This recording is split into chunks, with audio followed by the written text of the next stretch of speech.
Hi, my main problem with it is that first of all, you're not at 60 frames per second, you're at 30 frames per second, and you need to be at 60.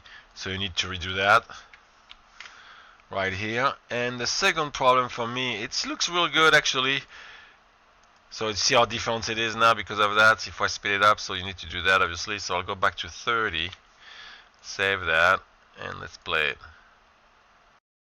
It looks pretty good, but you have shoulder, but you have no pelvis rotation.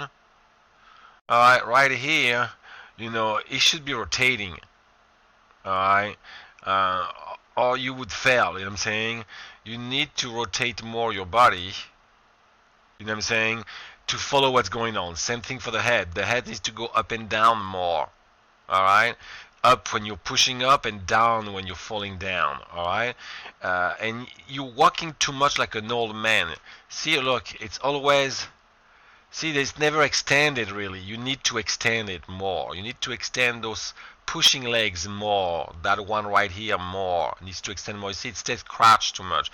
That's pretty much my only problem. Okay? Thank you. Fix that up.